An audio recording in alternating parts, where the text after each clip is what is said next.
a dos docentes de la Facultad de la Información y la Comunicación. Mónica Marona es historiadora, doctora en Ciencias Sociales, profesora agregada del Departamento de Ciencias Humanas y Sociales de la Facultad de la Información y la Comunicación, y Antonio Pereira, profesor de Historia también, magíster en Investigación en Historia Contemporánea y también profesor adjunto del mismo departamento en la misma facultad.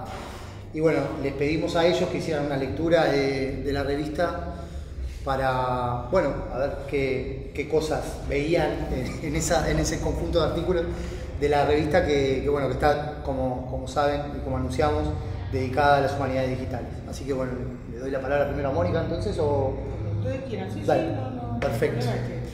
Muy bien. Bueno, yo empiezo por agradecer a la Facultad de Humanidades, al decano Alberto Rico por la invitación, y a todos los colegas que han trabajado en esta revista, y celebro la revista misma, ¿no? Que es un nuevo ejemplar, y además dedicado a esa temática de las humanidades digitales. Esta facultad tiene ya un largo camino recorrido, entonces saludo el largo camino recorrido, saludo esta revista y lo que además le queda a todos por recorrer. Yo al leer este número en particular, sobre todo los artículos que están dedicados al núcleo duro de las humanidades digitales, bueno, no me podía sustraer de algunas preguntas e incluso de mi propia experiencia, ¿no? O sea, yo pertenezco a esa generación de investigadores, historiadora, que bueno, que empecé a escribir y a producir en la máquina de escribir. O sea, que acá hay muchos que directamente pasaron a la computadora, pero bueno, yo en mi caso empecé con la máquina de escribir. Y bueno, y termino ahora, que si me apuran, termino con el celular haciendo notas, sacando fotos de fichas. O sea, con esto quiero decir que pertenezco a esa generación que le atravesó, que vivió, que es contemporánea de todo ese proceso, ¿no? O sea, nos tocó incorporar los cambios a partir de las computadoras, pasamos por todas ellas, los sistemas operativos y aquellas pantallas verdes, desde los discos grandes, los más pequeños, hasta hoy decir que tenemos todo en la nube. No sé si no me pone un poco nerviosa a veces que todo ese material que uno produce, que uno recopila, está en la nube. Pero pasamos también de lo material y lo inmaterial, ¿no? Esa forma de lectura distinta. Pasamos también de lo estable a lo efímero, del texto escrito a la combinación, de la lectura lineal al hipertexto, del libro impreso al digital. Bueno, y una lista que seguiría muy grande, pero a mí me parece que ahí lo que importa es que bueno, que es algo así como decir, pasamos de ser investigadores analógicos a ser investigadores digitales. Y entonces, aunque no hagamos nada, ni hablemos de las humanidades digitales, ya estamos inmersos, o sea, que es algo que ya estamos,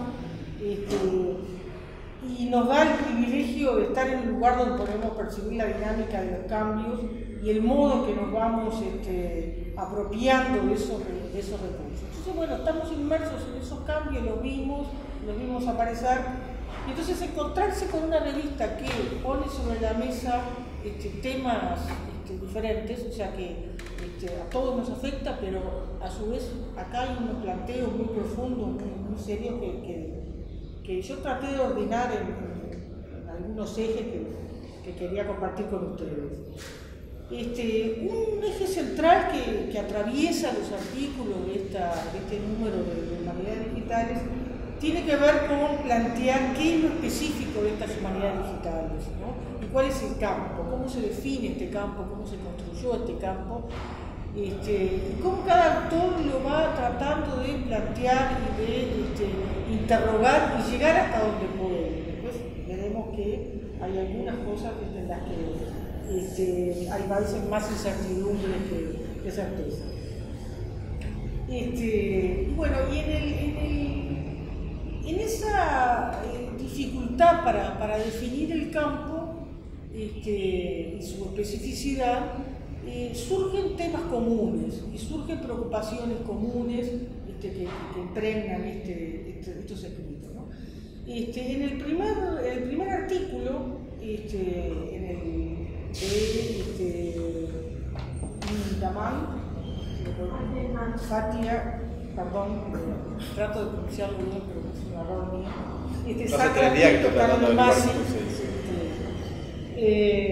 Donde hay un trabajo de análisis de los dos componentes que van juntos, ¿no? Ese de las herramientas informáticas y la definición de los problemas de investigación.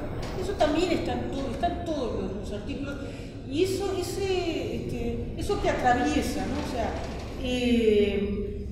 la idea de preservación, digitalización, difusión, explotación científica, pero sobre todo, eso es un tema que está ahí, pero sobre todo está el tema es que acá no se trata de digitalizo y después investigo, no. Es decir, la investigación arranca en ese momento, y eso es todo un cambio en el modo de trabajo y en el modo de concebir las preguntas. Y los ejemplos que aparecen allí son ejemplos bien interesantes de cambios y de posibilidades que se abren, que el artículo también de Aldo Mazzucchelli también lo trabaja y pone ejemplos de investigaciones que están en esa línea sobre la base de preguntas bien diferentes.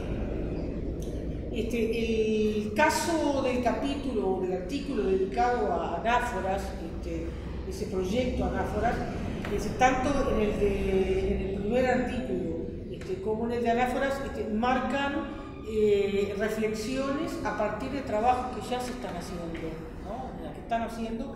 Que son muy exitosos y que marcan acumulación. Entonces es interesante porque es como ir pensando, reflexionando a partir de cómo se produce ese proceso, e incluso desde las propias dificultades que surgen y hasta de los errores que surgen, ¿no? Esa dificultad inicial que quizás el de anáfora queda más evidente porque anáfora se arranca antes, ¿no?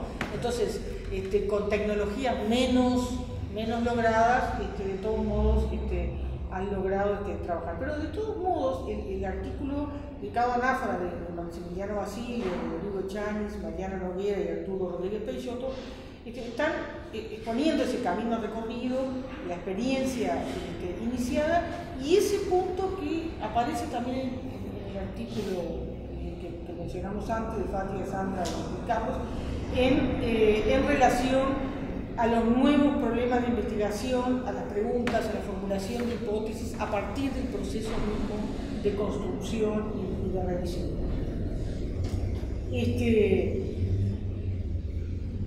El artículo de Aldo Mazzucchelli me resultó igualmente revelador, y hay un aspecto que emerge, que hay como un común denominador con todos. No me voy a referir a todo el artículo, sino a esta dimensión y a este punto. Cuando plantea la tecnología de la información no se pone al servicio del pensamiento, sino que lo condiciona y lo transforma. El campo de las humanidades digitales, no es meramente un nuevo espacio para pensar, no es un espacio, es un propósito, es una nueva manera de pensar, es una nueva forma de pensar. Y a mí me parece que ahí es un punto clave que Aldo recorre con mucha fluidez a lo largo de ese artículo, con ejemplos, y con una interrogante final que me quedó resonando, ¿no? Que está bien los avances en esto que llamamos humanidades digitales, en cómo se trabaja, en cómo viene. ¿Qué producto nuevo de pensamiento? ¿No? O sea, ¿qué pensamiento nuevo emerge ahí? ¿No? Y ahí creo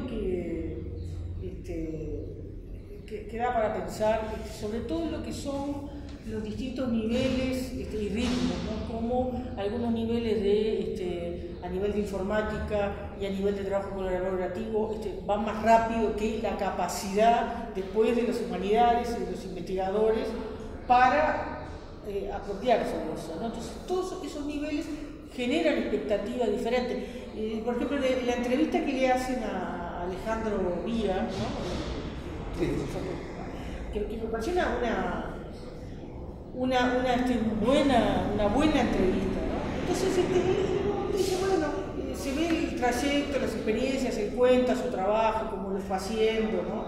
Y al final dice una frase que a mí me resultó muy elocuente, ¿no? Dice, bueno, sí, es interesante, hay encuentros, hay jornadas, el tema se pone en la academia, ¿no? Se presentan ponencias, y dice, pero muchos son proyectos de humanidades con un toque digital, ¿no? O sea, como con un toque digital, como apenas... ¿no? Entonces, creo que lo hacen desde la expectativa, porque viene del campo más de la informática, y entonces al ritmo, entonces, ¿no? Para los que estamos desde las humanidades, pensar, producir, lleva tiempo, o sea, no son meses, ¿no? No son días, son años.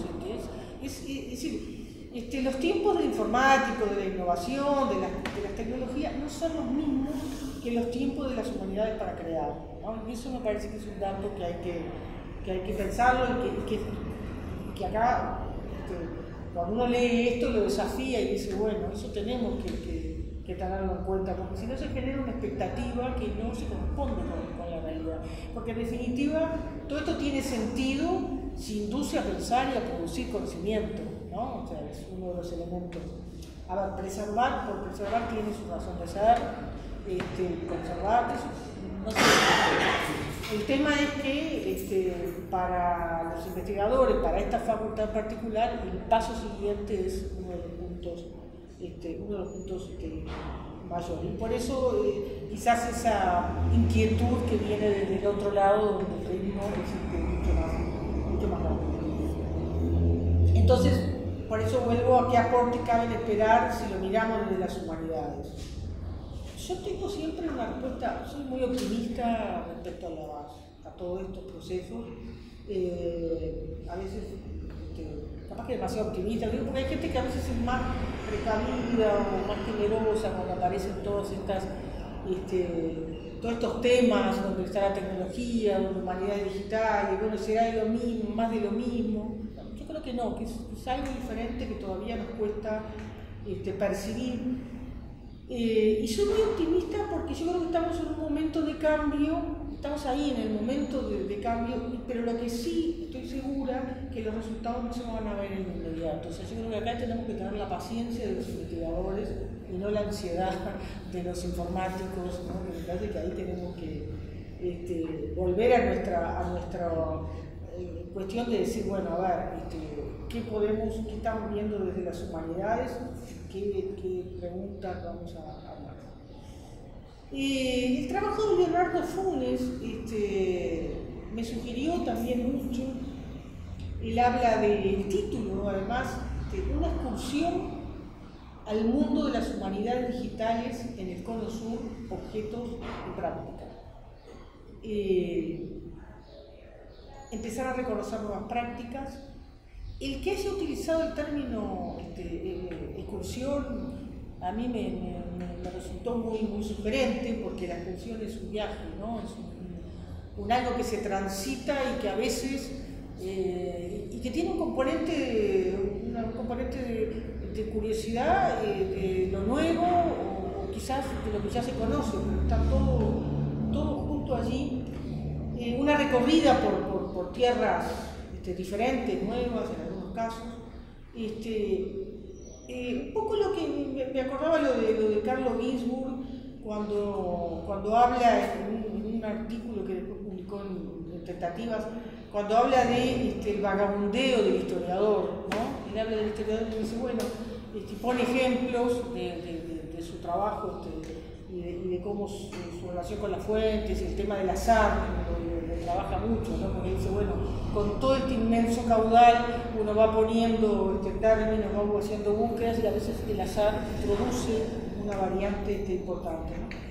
Y en esta especie de vagabundeo del historiador, Ginzburg dice, bueno, es apasionante, puede producir efectos, pero, y esto lo dice él y lo sabemos todos, ese hallazgo es intelectualmente algo productivo cuando opera sobre un terreno ya preparado, ¿no? Sobre alguien que sabe lo que está buscando, ¿no? Aquello de que el azar opera sobre las mentes preparadas, ¿no? Si no, no hay manera. Entonces, me parece que cuando ese dato inesperado se torna un elemento clave de investigación, es que porque las preguntas fueron buenas, ¿no? Entonces ahí vuelvo al tema del rol de los investigadores en las humanidades y los usos, en ese caso los usos. Porque los modos de trabajar con las humanidades digitales son bien distintos. Yo hice un listadito de 3 o 4 cosas que me surgieron de las lecturas y que me parece que aparecen ahí en los trabajos. En primer lugar, la investigación como parte integrante de todo el proceso, lo que decía el Congreso, ¿no? Esto no es algo que empieza después que digitalice, no, ahí empieza ya desde ese momento. Segundo, que las humanidades digitales requieren la resolución de problemas a partir de trabajos conjuntos con informáticos, es interdisciplinario, ¿no? O sea, ahí archivólogos, bibliotecólogos, historiadores, economistas, ahí hay todo un tema de trabajo en conjunto, para resolver lo que está y para prever hay que hacer un trabajo tremendamente importante. En tercer lugar, hay una preocupación en todas las experiencias las que se narran aquí y las que se vislumbran, que uno conoce de otros ámbitos, porque están aquí, porque hay un componente de información sumamente importante en cada uno de los artículos, es la importancia de la apuesta al dominio público, ¿no? O sea, esto se pone en el servicio público, es una responsabilidad muy grande, introduce otros problemas que ya sabemos todos. El tema, o sea, cuestiona, bueno, qué pasa con los derechos de autor, bueno, en fin, otro núcleo de asuntos, pero lo real es que la preocupación es, esto es de puertas abiertas, ya ahora por todo lo ancho del planeta. La posibilidad del investigador y de los usuarios, es decir, el que no está trabajando con esto pero que es un usuario, ¿sí?, de hacer su propia recorrida, eso es un cambio extremadamente importante. Y un desafío que está en algunos artículos más que en otros, creo que en el artículo de los colegas que trabajan acá en la Facultad de Humanidades está clarísimo, que es de qué modo todo esto se tiene que traducir en la enseñanza universitaria. O sea, las humanidades digitales también tienen una implicancia muy fuerte en la enseñanza universitaria. En los casos del CEIU y de Anáforas, resulta claro que involucra a muchos docentes, a muchos estudiantes, hay investigación, hay docencia, o sea, hay un trabajo muy conjunto, ¿no? Entonces, me parece que ahí es una señal muy importante que creo que tenemos que tomar conciencia de que las universidades están llamadas a jugar un rol muy importante. Creo que en Uruguay la Facultad de Humanidades y Ciencias de la Educación tiene un rol importante a cumplir en este campo de las humanidades digitales, que ya lo está cumpliendo, ¿no? Que ya ha empezado y que lo tiene que trabajar. Me quedo también con la pregunta inicial que hacían, que se trabajaba en términos de si estamos o no frente a un campo, qué contornos tiene este campo. Creo que todos los artículos y todos los autores son muy cautelosos, ¿no? Y un poco, por lo menos le ven un contorno todavía un poco impreciso, ¿no? Pero por lo menos está ahí la preocupación. Hay que dar tiempo todavía. En algunos casos hay que dar tiempo todavía porque ahora uno dice, bueno, esto empezó, uno mira esto y dice, bueno, caramba, esto empezó hace unos años, ¿no? Lo que pasa es que 10, 15 años para las humanidades, nada. O sea, nada. Para lo que son para lo que es la producción en el campo de las ciencias sociales y de las ciencias humanas, 10, 15 años, aquí estamos ahí, en los comienzos. Claro, desde la perspectiva de un joven me miraría diciendo, 15 años es una barbaridad porque se mide en días, en meses. Entonces yo creo que estamos en ese momento que todavía no está del todo definido, o a lo mejor esos contornos indefinidos sean parte de las características de las humanidades digitales. Me llegó a pensar esta revista en el tema del futuro, de los archivos del futuro, ¿no? Los archivos. Más allá del optimismo que me produce el giro digital actual o los desarrollos alcanzados en las humanidades digitales, hay zonas de incertidumbre y preocupación que también recorren en forma implícita o explícita en todos estos trabajos. O sea, cómo preservar, dónde preservar, qué pasa con la obsolescencia, ¿no? O sea, ese gran tema, dónde guardar, dónde conservar, dónde migrar, dónde tener un local de espejo. Eso tiene, y el tema de la tecnología, ¿no? Y acá me parece que la pregunta se relaciona con la necesidad de inversión continua en equipamiento, porque la innovación es constante. Yo creo que la forma de trabajo colaborativa tiene que impregnar también con el uso de recursos eficientes. Tenemos que ser eficientes a nivel de la universidad, a nivel de las facultades, a nivel de otras instituciones públicas, capaz que privadas, pero sobre todo pienso en principio en otras facultades, pero también estoy pensando en museos, bibliotecas, archivos, etc. Es decir, cómo actuar de manera colaborativa, porque son recursos que no nos podemos dar el lujo de tener la misma máquina costosa y de repente no tenemos después dinero para invertir en otra que sale después. Entonces, hay que buscar una manera de colaborar, pensando en el futuro, ¿no? En el impacto que esto va a tener. Porque es decir, se está constantemente renovando, o cuidando o agregando eso. Y me parece que esto no puede quedar en manos de decisiones empresariales. Esto tiene que ser la universidad la que tiene que liderar, tomar la iniciativa, tener claro dónde almacenar, dónde asegurar el futuro de esos acervos, proyectos, porque hay mucha incertidumbre, no está claro qué va a pasar. De hecho, en muchos lados se van migrando continuamente porque la inestabilidad todavía es muy alta. Me viene a la cabeza ahora la anécdota que yo se la he escuchado mucho a Lisa Bloch, pero que también está acá en el artículo de Anáforas, cuando en los primeros momentos de Anáforas, que todavía no era Anáforas, sino que era periódicas, a varios sitios, muchos usuarios a la vez, o muchos usuarios mucho tiempo, no podían consultar una página porque se colgaba, se caía. A raíz de Estados Unidos, de la universidad, una universidad quiere consultar el trabajo de Rodó, pero ¿qué pasa? Que se cuelga. El problema es este servidor, pongan todo aquí que nosotros le damos acceso abierto y tuvo un tiempo hasta que CESIU le dio el acceso. Ahora ya creo que es Antel, ¿no? Que se está trabajando, porque ya estamos hablando de otro volumen de información. Pero digo, no son anécdotas, son realidades. Esta quizás es muy vieja, tiene unos cuantos años, pero habla también de todo un tema que involucra muchas cosas. Y que no puede quedar en manos digamos, privadas o sin prever por lo menos, porque eso estaría como dificultando el futuro.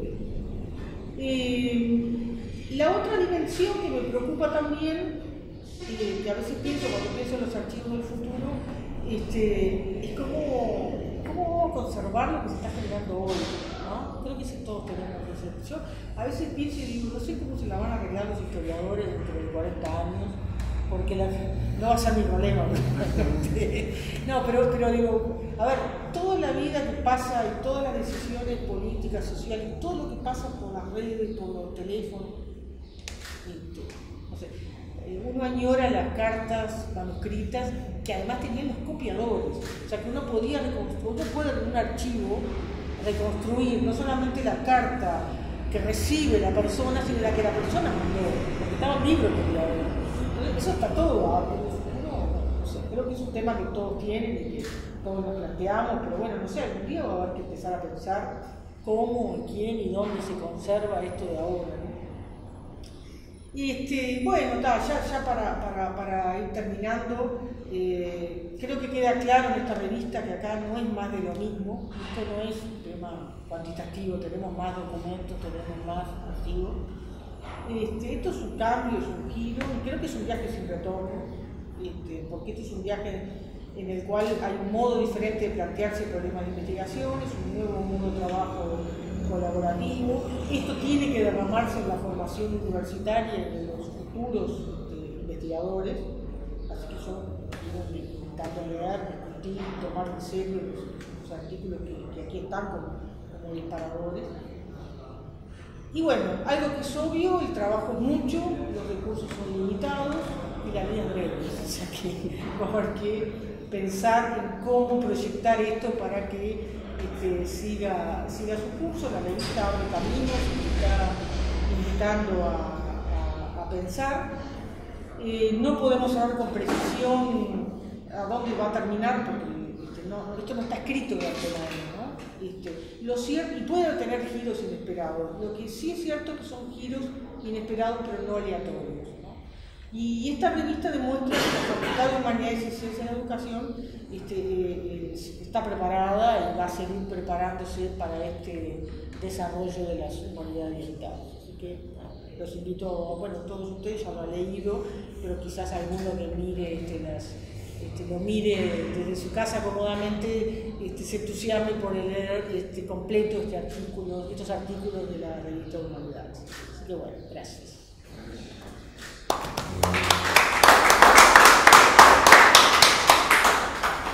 Bueno, bien, nada, un par de aclaraciones.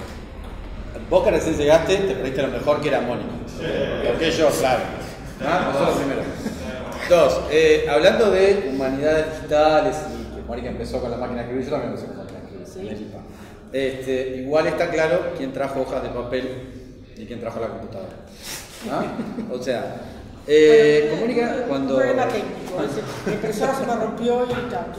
Cuando Sandra nos dio la invitación y bueno, yo hablé con Mónica. Bueno, una cosa que nos propusimos fue leer la revista los dos y después intercambiar, pero o sea, no dividirnos la revista, así que yo también, o sea, los dos construimos la misma idea de ir artículo por artículo. A mí me pareció fantástico, lo primero, escribir una revista de autohumanidades que fuera de humanidades digitales. Eso ya me pareció en sí un hallazgo súper interesante, que el número estuviera dedicado a las humanidades digitales y que hay un eje transversal. Yo supongo que esto nos ha pasado a todos, que toda una revista va a salir una revista y decís, pero esto no tiene que ver con nada, ¿no? O sea, es como, acá hay un eje, los artículos discuten entre sí y a mí eso me parece que es una cosa súper atractiva, o me da una sensación súper atractiva. No voy a hacer todo el recorrido que hizo Mónica sobre el desarrollo que tienen humanidades, el trabajo de humanidades digitales, pero sí voy a mencionar algunos elementos que me llamaron la atención de cada uno de los artículos, tratando de no pisarme y no ser reiterativo. El artículo que abre la revista, ¿sí? El artículo de Imán, de Sandra y de Carlos de Masi, que trabaja sobre la idea de la construcción y análisis de un archivo internacional, ¿sí? Es decir, sobre ese derrotero que tienen, sí, los españoles en los primeros años del siglo XX vinculado a la Victoria Primo de Rivera y a la Guerra Civil Española, ¿no? A mí algo que me pareció súper atractivo es esta idea que plantea Mónica de hacer archivo e investigar, es decir, construir el archivo e ir investigando. Y yo voy a decir algo que bueno, que más o menos me ha tocado este último tiempo, que a veces perdemos de vista que construir un archivo, digitalizar un archivo, implica de por sí todo un trabajo de investigación, ¿sí? En este artículo está muy bien relatado todo lo que hay que hacer, todo lo que hay que construir para que ese material después sea recuperado. desarrollar un desarrollo específico, buscar soluciones informáticas para el desarrollo de esa información, para que esté en línea. Es decir, a veces uno se pierde eso. En realidad cuando vos llegás, te haces Enter, ¿no? Y me baja el documento. Bueno, pero todo lo que está ahí atrás, todo ese trabajo es realmente sumamente importante. Y el artículo juega con dos claves interconectadas, que ellos lo dejan claro los autores, que dice, bueno, la configuración de herramientas informáticas para que facilite el intercambio de datos y la definición de los problemas de investigación. Es decir, y eso es el artículo. El artículo es como una buena guía, un pequeño manual, si quieren, ¿no? De, bueno, ¿qué te espera cuando vas a casa, ¿no? En esta aventura? En términos de desarrollo, ¿sí? De manejo de datos y lo que implica, ¿sí? Los problemas de investigación en torno a la idea de las humanidades digitales. A mí me parece que tiene un elemento interesante el artículo, lo abre, por si tiene la ventaja de que hay muchas cuestiones de que después uno las va notando después, ¿no? Pero bueno, genera como una línea, lo que se está hablando toda la revista, que es la de el trabajo de archivo de actuación de nuevas tecnologías, ¿sí? Y el valor que eso tiene, ¿sí? También es investigación, también es construcción de conocimiento y también es necesario preservarlo y también es necesario, ¿sí? Trabajar con él. A mí el texto de Aldo Mazzucchelli me gustó muchísimo, me gustó mucho porque problematiza sobre varias cuestiones de las humanidades digitales y varias preguntas que uno se hace permanentemente, ¿no? Que tiene que ver con esto de las múltiples definiciones, ¿no? Ahí hay una serie de definiciones que aparecen y es como esta me gusta, pero esta fue mejor, ¿no? O sea, es como múltiples definiciones que tienen que ver con esto que decía Mónica, me parece, de ese terreno que todavía tiene algunos elementos para resolver o algunos elementos para definir como campo de acción, pero que está ahí, está configurado, lo vemos, es tangible. Nos cuesta a veces asirlo, me parece, pero está ahí. O sea, lo pienso en la inversa, es tonto negarlo, que ese campo de trabajo está ahí, ese campo de investigación está ahí. Pero hay una cuestión que me parece tal vez una sutileza, pero a mí me gustó mucho, que es la idea de que las unidades digitales no son un lugar de encuentro de conocimientos, sino de intersección, es decir, de cruce. Y es en ese cruce donde se genera, ¿sí? Esta idea de construir un conocimiento, que a mí me parece que por ahí es como sumamente interesante. Y hay una reflexión sobre lo que es ser un humanista digital, ¿sí? Y sus significados, y la diferencia entre ser un humanista digital y de alguna manera convertirse en productores de conocimientos y no meros usuarios de herramientas, ¿no? Esto de tocamos y, bueno, pero a ver, yo no sé, lo puse en EVA, estoy haciendo investigación de humanismo digital. Y que si bien es posible cuestionar la idea de los avances y cuánto avanzamos y cuánto se produce, yo me quedé con un elemento que plantea el cierre, que es la idea de debemos pensar, si no estamos viendo un tiempo de ensayo-juego, de ocasional belleza inútil y descubrimientos sin sentido actual, pero que encuentra su justificación y que podrían estar preparando algunos aspectos de la sociedad de pasado mañana. Es decir, este partido arranca acá, pero no se termina acá, es decir, estamos jugando hacia adelante. Y que hay mucho de esto, de ensayo y error, todo nos pasa y que va a seguir pasando, que tiene que ver con eso de acumular y pensar hacia adelante, que no está mal, ¿sí? Bueno, esto de ensayo y juego, ¿no? Forma parte de, ¿sí? Yo estoy haciendo una síntesis muy apretada, pero hay toda una línea de razonamiento explicitando cómo los científicos, ¿sí? han vivido esto en otras ocasiones, que me parece que es sumamente atractivo. La entrevista de Alejandro Villa, ¿sí? Sobre humanidades la informática, me parece que es muy interesante la entrevista. Esto lo voy a decir antes de conocerlo a él, ahora tengo mis dudas, pero la entrevista me parece muy atractiva. A mí, y esto ya me ha pasado, igual que dije en las revistas esas, a veces pasa que uno lee y nada tiene que ver con nada, a mí también me pasa a veces cuando uno se enfrenta a una revista, tiene un artículo y una entrevista, y dice, agarró al tipo, play, ¿no? O sea, hable, hombre, ¿no? Es decir, eso me ha pasado más de una ocasión, no me pasó solo a mí, pero este no es el caso, y eso me parece que es atractivo. ¿Por qué?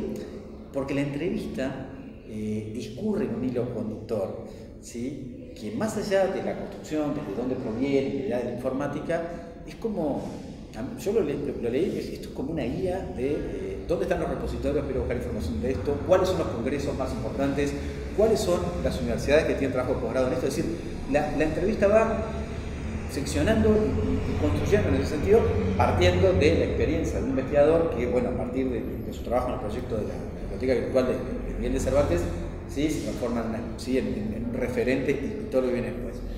Pero eso que a veces parece estar dado como lo obvio, ¿no? Bueno, nosotros deberíamos saber dónde está la información. Bueno, no siempre. Nosotros deberíamos saber cuáles son las universidades que trabajan y tienen posgrado sobre esto. Bueno, no necesariamente. Y lo otro que me gustó, sí, me pareció interesante, y lo voy a poner al final a propósito, es el texto introductorio. ¿Sí? Yo me lo marqué que es un texto que marca la entrevista, ¿sí? Que hace todas las presentaciones de rigor, etc., pero que además, ¿sí? Es una síntesis interesante de lo que implica el campo de las humanidades digitales a nivel global, ¿sí? Trabajando sobre la idea de quién trabaja en esto, cuántos países en Europa, cuántas instituciones hay que trabajan en esto. Es decir, ahora que ya te tengo al lado, a mí me sedujo mucho la introducción. Me quedé pensando si no hay un trabajo que sea sobre eso, o sea, que tengas un artículo que sea sobre eso, ¿no? Es decir, bueno, yo me anoto para leerlo. Es decir, porque, no, pero es interesantísimo, porque en realidad a veces, al menos a mí me da esa sensación de que damos por sentados elementos que no lo deben ser. Y que si yo me voy a enfrentar a mis estudiantes y a los que trabajamos, mirá, vos querés saber más o menos cómo se trabaja esto. Mirá, en este artículo vos vas a tener un panorama de quién hace qué en dónde, ¿no? Es decir, obviamente es un punto de partida. Por eso te digo, me gustó muchísimo la parte de la contextualización. El trabajo de Edgardo Fures, ¿sí? Una excursión al mundo de las unidades digitales en el Cono Sur, objetos y prácticas, se ve que hace mucho que trabajamos juntos, porque a mí la idea de excursión también me la anoté, me parecía algo muy interesante, pero no voy a volver sobre eso, ¿no? Pero pone en juego varios elementos. A mí me pareció sobre las sensibilidades en torno al uso del software, la tecnología y las unidades digitales, dándole a la discusión de centro y periferia, ¿sí? un valor sumamente atractivo, porque el autor termina invitando a reflexionar en la relación entre los países del sur y el primer mundo en términos de desarrollo de software. Hay una frase que es genial, que dice, bueno, se plantea esa idea o esa necesidad de asociarse en el desarrollo de una perspectiva de trabajo con centros del exterior. Aprovechar esos desarrollos de software que de repente desde nuestras realidades son más difíciles de obtener. Él plantea una frase que me parece buenísima, dice, ya que si no hacemos esto, de buscar esta colaboración, de vincularnos con estos centros, ¿sí? Corremos el riesgo de vernos obligados a redescubrir la pólvora o a anotarse en una carrera Fórmula 1 subidos a un carro. Es decir, esa idea de, bueno, tratemos de buscar esa tecnología, tratemos de crear en función de eso y tratemos de desarrollar en función de eso. No sé, yo puedo nombrar una cantidad de ejemplos, pero bueno, la acción del agua o la creación de Frankenstein, como se llaman, ¿sí? Que se transformó en un elemento de referencia a nivel mundial, se creó acá, otras tecnologías y otros lugares se encuentran en ese experimento, y eso pasa en todo el mundo. A mí, yo lo planteé, lo hablamos en algún momento, todos tenemos una idea, el proyecto del archivo de sonido que estamos trabajando en la Facultad de Formación y Comunicación. Tuve la oportunidad de contactarme con la gente que trabaja en el IBI, Instituto de Bibliotecología e Investigación de la UNAM en México, y nosotros tenemos una idea, vamos a trabajar con una plataforma que era Omeca, y bueno, empezaron otra, ¿sí? Que es Telemeta, que nos gustó más, que nos pareció que es más atractiva, y ya estamos en contacto con el ingeniero inglés que la desarrolló, o sea, y se puso a disposición para trabajar con nosotros y para ayudarnos a construirlo, ¿no? Es decir, parece que hay que apostar a eso, parece que hay una relación entre centro y periferia que hay que jugar con ella, que no hay que... él juega con esa idea que hay como ciertas resistencias, me parece que está bueno. Bueno, sobre el artículo de Anáforas, ¿sí?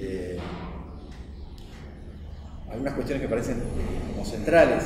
Bueno, Anáforas tiene una larga vida con proyectos, como ya decía, arranca con otras tecnologías, otra lógica. Anáforas arranca como un seminario de grado, ¿sí? En comunicación, y termina siendo hoy en día... ¿Pero relacionado? Sí, pero es un concepto transversal, ¿no? Pero es interesante porque a mí me pasa, nos pasa con Mónica, que nosotros, como compartimos la facultad de comunicación, cuando tenemos estudiantes, ¿sí? Historia de los medios, sobre todo, que están en el ciclo de graduación. Bueno, hay muchos que están trabajando en anáforas, o han pasado por anáforas, o van a ir a trabajar a anáforas. Es decir, y a mí es algo que me parece genial. Yo no sé si la palabra es como la más adecuada, pero es como un enamoramiento de un proyecto. Es decir, pasar por anáforas, participar de anáforas, tiene como una mística que a mí me parece que es genial, que viste ese proyecto y que le da, creo que la vigencia. Vos lo pensás en gurises que tienen 20 y pocos años, y vos lo pensás en Fernando digitalizando, no sé, prensa de los años 30, y vos decís, bueno, realmente, o están muy necesitados de los créditos incrementales, o realmente sí lograron conectar con el proyecto para estar ahí, para involucrarse. En realidad, Anáforas ya tiene 4 grandes colecciones: la Biblioteca Digital de Autores Uruguayos, publicaciones, periódicas del Uruguay, figuras y la colección sobre la prensa, que es un trabajo, me parece que es increíble. Me pasa lo mismo que cuando veo el proyecto de Humanidades Digitales y cuando hablamos otra vez en relación sobre el trabajo del CEDU, que es eso que decía Mónica, esa de relación entre docentes que vienen de distintos lugares, ¿sí? De distintos conocimientos, estudiantes, ¿sí? Es decir, hay como un intercambio que no es por la galería, es un intercambio que se ve, se transmite, tiene algo, es tangible, ¿sí? Yo realmente entiendo que ahí hay algo, que hay un trabajo colaborativo, ¿sí? Y eso me parece que son elementos que son fantásticos, ¿sí? En cualquier proyecto. Yo no quiero irme muy lejos, pero voy a volver al principio para terminar. En el campo de las humanidades digitales hay una referencia en el artículo de Fatia, Sandra y Carlos, que a mí me quedó como pensando y que tiene que ver con ese hilo que conecta, y con esa idea de estamos trabajando para pasado mañana, ¿no? Es decir, que en la búsqueda de respuestas, ¿sí? De lo que viene, lo que estamos, van a ser muy útiles las herramientas, tanto informáticas como metodológicas de las humanidades digitales. Es decir, a mí me seduce pensar que la investigación, en términos de humanidades, cada vez más nos va a llevar a ese punto de intersección. O sea, vamos a cruzar ahí, ¿sí? Creo que yo no voy a pretender que es inevitable, pero creo que todo construye para ir hacia ahí, porque creo que es un área, que es una forma de trabajar que permite mapas nuevos sobre realidades que ya conocemos, nos permite ver un mapa diferente. Me parece que los artículos muestran eso. Yo me puedo acercar a la situación de la diáspora de los españoles en estos primeros años del siglo XX, vinculados a la guerra civil, etcétera, etcétera, desde otros lugares. Pero esto me dio un lugar diferente, me dio una visión distinta, un mapa distinto de una realidad que ya conocí. Y bueno, nada, yo celebro muchísimo la revista. Realmente voy a agradecer mucho que me hayan invitado a visitarla. Muchas gracias.